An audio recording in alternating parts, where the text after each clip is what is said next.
ओम शांति। सुनते हैं आज 9 जून 2025 की साकार मुरली से प्रश्न उत्तर। प्रश्न 1, बाप हमें कौन सी शक्ति का अधिकारी बना रहे हैं? उत्तर, बाप हमें विश्व में शांति की स्थापना करने वाला और विश्व का मालिक बनने का अधिकारी बना रहे हैं। हम उनके मददगार बनकर स्वर्ग की स्थापना कर रहे हैं। प्रश्न 2, बाप किस लिए पढ़ा रहे हैं?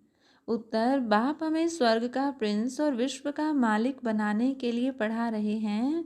पढ़ाई का सार है दुनिया की बातों को छोड़ एक बाप की याद और पढ़ाई में लग जाना। प्रश्न 3, बाप की पढ़ाई को सच्ची क्यों कहा जाता है? उत्तर, क्योंकि यह पढ़ाई बेहद के बाप द्वारा आत्माओं को दी जाती है, जिससे वे पावन बनते हैं और राजयोग सीखते हैं। यह पढ़ाई आत्मा को परम अवस्था तक ले जाती है। प्रश्न 4, स्वदर्शन चक्रधारी किसे कहा जाता है? उत्तर, जो सृष्टि चक्र को, आत्मा की यात्रा को, आदि मध्य अंत को जानते हैं, वे स्वदर्शन चक्रधारी कहलाते हैं। प्रश्न 5, बाप को थॉट रीडर क्यों नहीं कहा जा सकता? उत्तर, क्योंकि बाप ड्रामा के अनुसार आते हैं। वह कोई मन की बात पढ़ने वाले नहीं हैं। वे अपने पार्ट अनुसार पतितों को पावन बनाने आते हैं। प्रश्न 6, देवी देवताओं की श्रीमत क्यों नहीं होती? उत्तर, क्योंकि वे सतयुग में रहते हैं, जहाँ पवित्रता, शांति और आनंद स्वाभाविक रूप से होते हैं। श्रीमत केवल संगम युग पर ब्राह्मणों को मिलती है। प्रश्न 7, सवेरे बाप को याद करने का लाभ क्या है?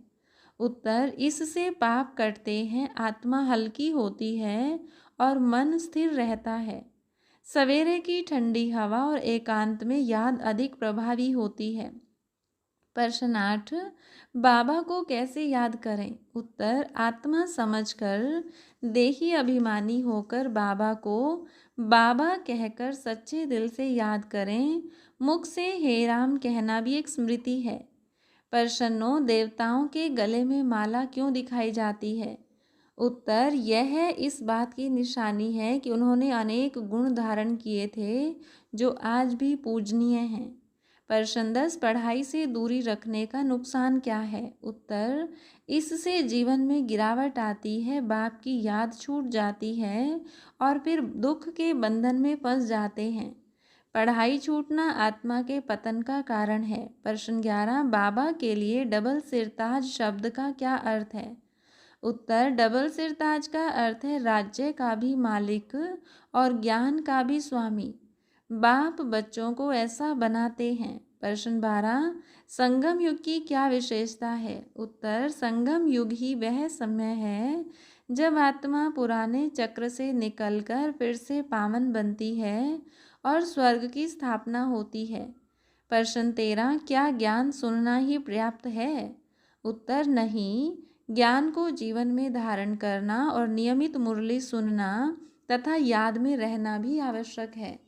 हर रोज़ की मुरली से प्रश्नोत्तर सुनने के लिए चैनल को सब्सक्राइब करें तथा बेल आइकन जरूर दबाएं। वीडियो को दूसरे भाई बहनों के साथ शेयर जरूर करें।